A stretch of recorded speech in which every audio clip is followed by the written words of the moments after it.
مفتی صاحب میں آپ کے کہنے پر رشتہ ڈھونڈنے نکل گیا، مگر کمائی فی الحال کچھ نہیں، مگر الحمدللہ غریب ترین لوگوں میں رشتہ مل گیا، اچھا رشتہ پسند بھی ہے، لڑکی والے تو تیار ہو جائیں گے، مگر مسئلہ یہ ہے کہ لڑکی کا کھانا پینا اور رہائش کا اور خرچہ اور ذمہ کیسے اٹھاؤں؟ والدین کو بتاؤں تو کہیں گے اپنے سے کم تر لوگوں میں مت کرو، پیسے کماؤ پہلے، خاندان اور دوست وغیرہ صحیح انسان سمجھیں گے۔ کیا مطلب صحیح انسان سمجھیں گے؟ انکار کر دوں رشتے کا؟ بھائی بات یہ ہے کہ لڑکی کو بتا دیں آپ لڑکی والوں کو کہ میرے پاس کمانے کے لیے کچھ بھی نہیں ہے، تو اللہ توکل پہ کرنی ہے تو کر دو۔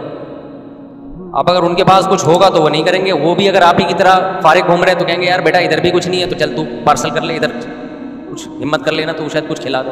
ایسے بھی بہت سے لوگ ہیں جو آپ سے بھی زیادہ غریب ہیں۔ لوگ کہتے ہیں نا بیوی کو کھلائیں گے کہاں سے؟ بھائی ایسی جگہ شادی کرو جس کے باپ کی 6 بیٹیاں ہیں، اس کے پاس 6 کو کھلانے کا پیسہ نہیں ہے، تو آپ اس کی ایک بیٹی کی ذمہ داری اٹھا لو گے، اس کی ذمہ داری کم ہو جائے گی اور آپ کی ٹینشن اتنی نہیں ہوگی جتنی اس کی ٹینشن ہے، تو یہ کام آپ کر لو۔ لڑکی والے اس کے پابند نہیں ہے کہ وہ غریب کو اپنی بیٹی دیں، خوب سمجھ لو، ان کو چاہیے اپنا اسٹیٹس دیکھ کے شادی کریں۔ وہ لڑکی نے باپ کے گھر میں سونے کے نوالے کھائے ہیں تو وہ سسرال میں کیسے ایڈجسٹ ہوگی پاپے کھا کے؟ تو وہ تو باپ اور تو اپنی بیٹی کے لیے اچھے سے اچھا ہی دیکھے گا۔ آپ نے کیا کرنا ہے؟ اپنے سے کمتر تلاش کرنے ہیں۔ سمجھتے ہو کہ نہیں سمجھتے؟ لیکن ایسے کمتر نہ ہو کہ آپ کی ان کی طرف اٹریکشن ہی نہ ہو۔ اٹریکشن نہیں ہوگی تو بیوی کو محبت نہیں دو گے نا۔ بعض دفعہ اٹریکشن ہوتی ہے لیکن مالی لحاظ سے وہ بہت کمتر ہوتے ہیں، تو یہ زبردست رشتہ ہو جاتا ہے کہ یار اٹریکشن بھی ہے اور اس کے مالی خرچے بھی میرے ذمے زیادہ نہیں ہے، کیونکہ باپ کے ہاں یہ ویسے ہی گزارا کر رہی ہے غربت میں، تو چلو ادھر آ جاؤ۔ ایسے شادیاں صحابہ کے دور میں ہوئی ہیں۔ تو ایسی صورت میں آپ نے کیا کرنا ہے کہ بھائی لڑکی کے ابا کو بولنا ہے آپ 10,000 میں 6 بیٹیاں پال رہے ہو، میں 5,000 کماتا ہوں تو میں ایک کو پال لوں گا، تو پارسل کر دو، ادھر ادھر دے دو، یہاں سے اچھا ہی کچھ ہو جائے گا۔ اس کے بعد ہاتھ پاؤں چلاؤ، تلاش کرو روزی، اللہ انشاءاللہ برکت دے گا۔ ایک عرب عالم کا ایک قول پڑا بڑا زبردست کہ جو خدا کسی عورت کو اس کے باپ کے گھر میں کھلا سکتا ہے وہ شوہر کے گھر میں کیوں نہیں کھلا سکتا؟ جبکہ باپ کو اسلام نے حکم دیا بالغ ہو کے بیٹی کو رخصت کرو، شوہر کو حکم دیا کسی کی بیٹی سے شادی کرو، داماد کو حکم دیا، تو آپ اللہ کے حکم پہ یہ کام کر رہے ہو تو اللہ کیسے آپ کو لوارث چھوڑ دے گا میرے بھائی؟ اس لیے کر لو۔ آگے لبرل لوگوں کی چیخیں نکلتی ہیں جب میں یہ بات کرتا ہوں، ایکچولی شادی صرف شادی نہیں ہوتی، اس کے 20 مسائل ہیں، پھر آگے اولاد بھی ہوگی اور پھر بچے بھی ہوں گے، تو پھر ان کے اسکول یہ ٹوپی ڈرامے چھوڑ دو۔ ہم مسلمان ہیں، ہم خدا کو مانتے ہیں، ہم گورے انگریز نہیں ہیں۔ انگریز نے خرچوں سے بچنے کے لیے اور فیملی پلاننگ پر عمل کرتے کرتے کھرب پتی ہو گیا، کم بخت اولاد پھر بھی نہیں ہوتی اس کے۔ وہ کہتا ہے سانپ بن کے بیٹھتا ہے دولت پہ کہ سارا میں نے کھانا ہے، بچے کو نہیں کھلانا میں نے، یہ ہوس ہے۔ تو جو اللہ پہ توکل کرتے ہیں ان کے بچے بھی ہوتے رہتے ہیں، رزق کے دروازے بھی کھلتے رہتے ہیں، اور جنہوں نے اللہ پہ اعتماد نہیں کیا وہ بیٹھے ہوئے اب تک 50 سال کے ہو گئے، سڑی ہوئی بو آ رہی ہے ان سے کنوارے پن کی۔ کنوارے کی نا ایک بو ہوتی ہے جو شادی شدہ ہی محسوس کر سکتا ہے، جب اس کے پاس بیٹھو تو وہ بو آنا شروع ہوتی ہے، گندگی کی بو ہوتی ہے اس میں سے، کیونکہ اس کے چہرے پہ رونق نہیں ہوتی، اس کی ڈیزائرز کچل رہا ہوتا ہے، وہ گند یا تو طوائف خانوں میں جا رہا ہوگا یا فوج فلمیں دیکھ کے اپنی ڈھڑک پوری کر رہا ہوگا، اور نہ اس کا گھر ہوتا ہے۔ اچھا وہ اخلاق بھی اچھے نہیں ہوتے کیونکہ بہت سی برائیاں باپ چھوڑتا ہے اپنی اولاد کی وجہ سے، اس کی اولاد تو ہے نہیں تو اس کو بے عزتی کا بھی خطرہ نہیں ہے۔ جب اولاد ہوتی ہے، مجھے ایک بندہ تھا شراب پیتا تھا لڑکا اور ادھر ادھر کاموں میں تھا، شادی کے بعد بھی برائیوں میں تھا، اس کی بیٹی پیدا ہو گئی، میرے پاس آیا کہنے لگا مفتی صاحب جس دن میری بیٹی پیدا ہوئی میں نے ساری برائیاں چھوڑ دی۔ کہتے میں نے کہا اس کا مستقبل تباہ ہوگا۔ تو یہ اللہ نے ایک ایسا رشتہ بنایا ہے نا، یہ برائیوں سے روکتا ہے انسان کو، بیوی بھی بچے بھی، فیملی والا آدمی اللہ کو پسند ہے، کنوارے چھڑے چھاٹ اللہ کو پسند نہیں ہے، بدبودار ہیں، جنت میں بھی کوئی چھڑا نہیں ہوگا۔ ابے اللہ تعالیٰ حوریں اس لیے رکھی ہیں کہ یہاں بھی فیملی کے ساتھ رہو، وہاں بھی اللہ جنت میں چھڑے چھاٹ نہیں کسی کو چھوڑیں گے، کیونکہ وہ جنت کا ماحول کیا کرے گا؟ خراب کرے گا۔ وہ اگر اس کی اپنی حوریں نہیں ہوگی دوسروں کی حوروں کو جا کے چھڑے گا، وہ ماحول خراب کرے گا، وہاں پہ وہ اٹھ کے کھائے گا، نسوار کھائے گا۔ تو اللہ نے جنت میں بھی کوئی کنوارا چھڑا چھاٹ نہیں رکھے گا اللہ تعالیٰ۔ سمجھتے ہو کہ نہیں سمجھتے؟ وہاں بھی اللہ نے شادی کا نظام رکھا ہے۔ تو فیملی والا آدمی اللہ کو پسند ہے، باقی پیسے نہیں ہیں تو اللہ پہ توکل کرو، اعتماد کرو، اپنے سے غریب لڑکی تلاش کرو۔ یہ نہ کرو کہ جناب 10,000 تنخواہ ڈیفینس میں رشتے تلاش کر رہے ہو جا کے، دکان پکوڑوں کی اور باتیں کروڑوں کی، اس سے خود بھی برباد ہوگے، سامنے والے کا گھر بھی برباد کرو گے، زندگی بھی برباد کرو گے۔ جھوٹ نہیں بولا کرو کہ مسواکیں بیچتے ہیں اور وہاں جا کے بتا رہے کہ میرا لکڑیوں کا بزنس ہے، یہ جھوٹ نہ بولا کرو۔ تو اس لیے آپ کر لو بھائی. اگر آپ کو لڑکی پسند آ رہی ہے, اٹریکشن آپ کو اس میں محسوس ہو رہی ہے, ایسی کی تیسی, اللہ پہ توکل کرو. اور جب وہ بولے کھانے کو کچھ نہیں, بولے تیرا باپ کے گھر کون سا کچھ کھانے کو تھا. تو بیگم تیرا باپ بھی صبح اٹھتا تھا نا, جا کے کچھ نہ کچھ لے آتا تھا, تو میں بھی کوشش کر رہا ہوں, کدال لے کے نکل رہا ہوں, کوئی ریڑھی خرید رہا ہوں, ٹماٹر شماٹر لگاؤں گا.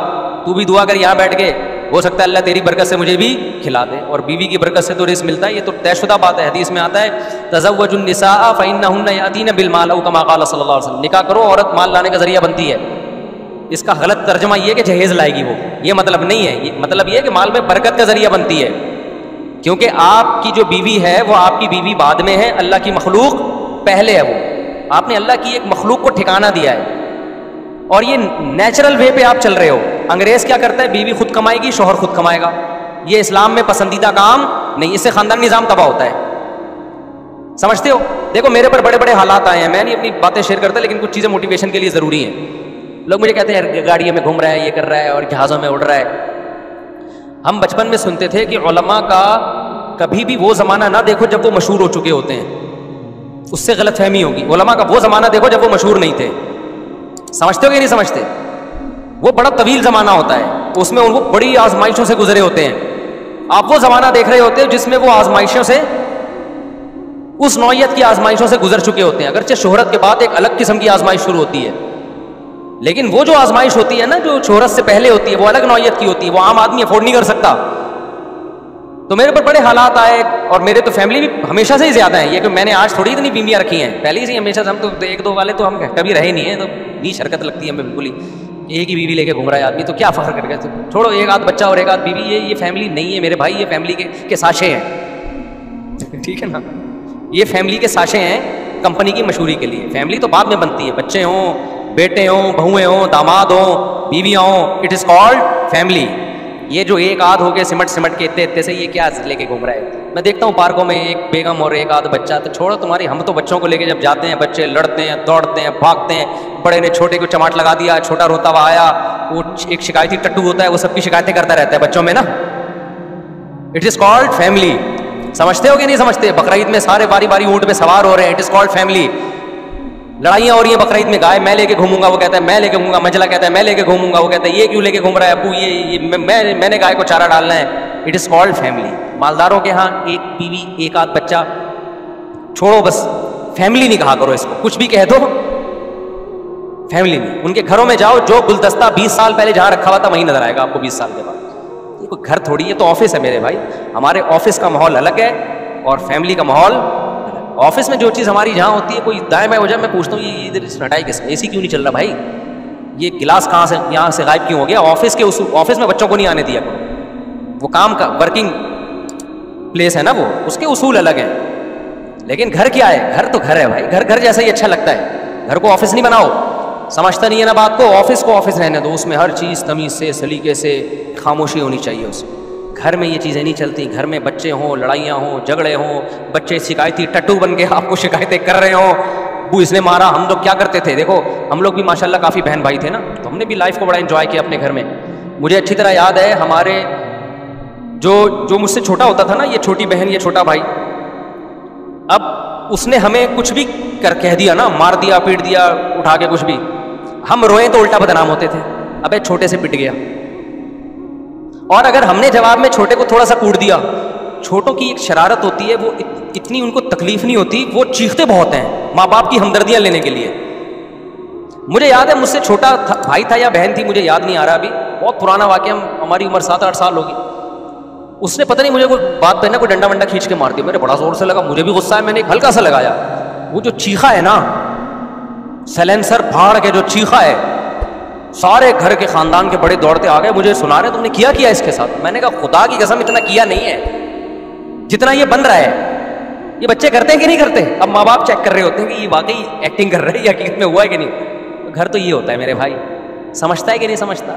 آج کل گھر بھر نہیں ہے, بس وہ ہیں جو بڑی بڑی بلڈنگ ہے, سریا وریا بہت ڈال دیا, بڑے بڑے بیڈ روم ہے, یہ صاحب کا بیڈ روم ہے, یہ فلانے کا بیڈ روم ہے, یہ اتنے واش روم ہے. کیا کرنا ہے تو نے اتنے واش روموں کو, بندہ تو ہے نہیں اس میں بیٹھنے کے لیے. صحیح ہے. اچھا, ہمارے والد صاحب فوج میں تھے, اللہ ان کی عمر میں برکت دے, بڑے مزاحیہ بھی تھے. مزاحیہ مطلب خوش اخلاق تھے وہ. تو وہ جب گھر میں آتے تو محفل اور مزے کی لگتی تھی, مزہ آتا تھا, ہم چاہتے تھے وہ گھر میں آئے. میں بہت سارے بیانات میں جو لطیفے سناتا ہوں میں نے اپنے والد صاحب سے سنے ہیں. اور یہ بھی یاد رکھو جب اولاد زیادہ ہوتی ہے تو اماں ابا ویسے ہی خوش مزاج ہو جاتے ہیں, کیونکہ وہ خوشیاں ملتی ہیں ان کو, ایک رونق ملتی ہے گھر میں. تو صبح کیا ہوتا تھا کہ ہم فجر میں سب اٹھتے تھے, ابا نے اٹھانا ہوتا تھا تو واش روم کے باہر لائن لگا کے ہم بیٹھے ہوئے ہوتے تھے نا صبح سارے. وہ نکلے گا تو میں جاؤں گا.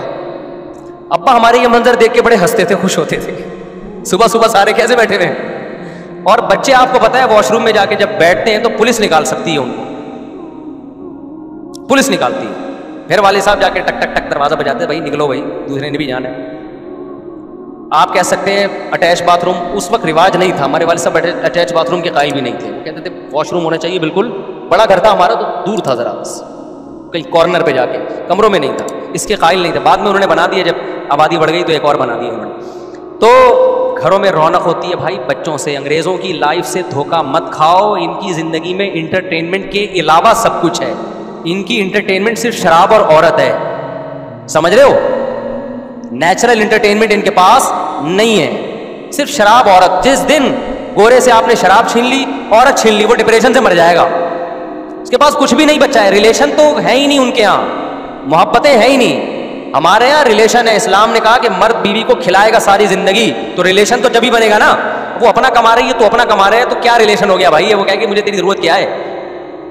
ریلیشن کمزور ہوتے ہیں. جہاں مجبوری ہے کوئی ایک الگ بات ہے, میں یہ نہیں کہہ رہا جس کی بیگم کما رہی ہے تو وہ غلط ہے, مجھے کیا پتا ان کے گھریلو حالات کیا, میں کسی کے ذات پہ نہیں جاتا, میں ایک جنرلی ایک اصول بیان کر رہا ہوں. جنرلی اصول یہی ہے کہ مرد کمائے گا, بیوی کیا کرے گی, کھائے گی. تو اسلام نے حکم دیا یہ وَعَلَى الْمَوْلُودِ لَهُ رِزْقُهُنَّ وَكِسْوَتُهُنَّ بِالْمَعْرُوفِ. تو شادی شدہ آدمی کیا کرتا ہے, جب کسی کی بیٹی سے نکاح کر کے اپنے گھر میں لائے گا تو اپنی ذمہ داری اٹھانے کا عہد کرتا ہے. تو یہ اللہ کے حکم کو پورا کر رہا ہے یا اللہ کی خلاف ورزی کر رہا ہے. اگر وہ شادی نہیں کرے گا تو مجبور ہوگی وہ لڑکی کہ وہ اپنی کفالت کے لیے جاب کرے.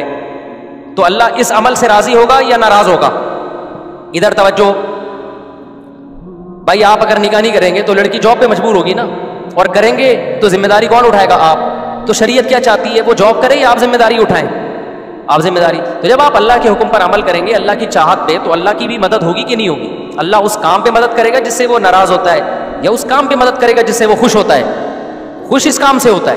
تو میں اپنا بتا رہا تھا کہ ہمارے اوپر بھی بڑے بڑے حالات آئے ہیں, تو لوگوں نے مشورہ دیا آپ اپنی وائف کو کہہ دیں کہیں جاب کر لیں. میں نے کہا بھائی ہم روکھا کھا لیں گے, قحط سے مر جائیں گے, انشاءاللہ یہ کام نہیں کریں. جو ہے میری جیب میں جو کچھ ہے, میری بیگم بھی وہی کھائے گی, میرا بچہ بھی وہی کھائے گا. میں اگر بھوکا سوؤں گا تو یہ بھی بھوکے سوئیں گے, میں اگر پیٹ بھروں گا تو یہ بھی پیٹ بھریں گے. کمانے نہیں دینا ہم نے, ایسی کی تیسی بھائی جاؤ. نہیں آئی بات. لوگ کہتے ہیں ایکچولی گزارا نہیں ہوتا, ایکچولی ہمارا تو ہو گیا بھائی گزارا. آپ کہہ سکتے ہو اب ہو رہا ہے نا, وہ بھائی ہمارا ماضی اٹھا کے دیکھو, ٹھیک ہے نا, اس وقت بھی ہو رہا تھا, اب بھی ہو رہا ہے. جب وسائل ہوتے ہیں تو بھی ہو رہا ہے, وسائل نہیں تھے تو بھی ہو رہا تھا. بچے بھی اسپیڈ سے بڑے ہو رہے ہیں, اور ہمیں تو بچے اتنے اچھے لگتے ہیں, ہمارا دل ہی نہیں چاہتا کہ یہ بڑے ہوں. کیا خیال ہے بھائی, بڑے ہو کے پتہ نہیں کیا نکلے ہوئے یار, وہ فرما بردار نکلے. نوح علیہ السلام کا بیٹا نافرمان نکلا تھا, تو ہم کس کھیت کی مولی ہیں. یہ کوئی نہیں تربیت 100% کر سکتا بھائی, وہ تو اپنی بچہ جب تک بچہ ہے. تو لوگ کہتے ہیں بچے بوجھ ہیں, بچے بوجھ نہیں بڑے بوجھ ہیں. ہم لوگ بوجھ ہیں اس دھرتی پہ, سمجھ رہے ہو. بچہ تو انٹرٹینمنٹ ہے بھائی, سمجھتا نہیں ہے نا بات کو. جب نہیں پڑھے گا رات کو تو کیسے سمجھے گا بات.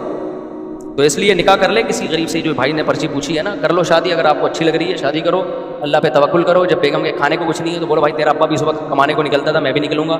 اللہ نے چاہا تو جیسے تیرا ابا تجھے کچھ نہ کچھ کھلا ہی دیتا تھا نا, ورنہ تو مر جاتی نا اب تک, یا بڑی نہ ہوتی. تو ہم بھی کوشش کریں گے بیگم کچھ کھلا دو. پھر آگے پریگننسی ہو جائے گی تو لوگ تانا دیں گے تمہاری آمدن 2 ٹکے کی نہیں ہے, اور تمہارے بچہ پیدا ہو رہا ہے. تو آپ کہیں یار میں پیدا ہوا تھا میں نے کھا لیا, یہ پیدا ہوئی یہ کھا لی, کہ نئی مخلوق آئے گی پیدا ہو جائے گی تو وہ بھی کیا کر لے گی, کھا لے گی. یہاں لبرل لوگ فوراً کہیں گے کہ صرف روٹی ہی بچوں کا مسئلہ نہیں ہے, اور بھی بہت سارے خرچے ہیں. اور کمال کی بات ہے یہ تانا وہ لوگ دے رہے ہوتے ہیں جن پہ پاس عیاشیوں کی کمی نہیں ہوتی, اتنا پیسہ ہوتا ہے, وہ یہ بات کر کے نسل روک رہے ہوتے ہیں. تو بھائی جو رزق کا جو اللہ نے وعدہ کیا ہے, تو رزق قرآن کی اصطلاح میں صرف روٹی کو نہیں کہتے, ضرورات زندگی کے تمام لوازمات, ان کو عربی میں رزق کہا جاتا ہے. سمجھتے ہو کہ نہیں سمجھتے؟ تو اگر آپ کے بچے کو آپ جیسا چاہتے ہو ویسی لائف نہیں مل رہی, اسٹینڈرڈ وہ اسٹینڈرڈ, اس کا مطلب اللہ کی نظر میں وہ اسٹینڈرڈ آپ کے لیے ضروری ہے ہی نہیں. تو اللہ کی تقدیر پہ راضی رہو, سمجھتے ہو.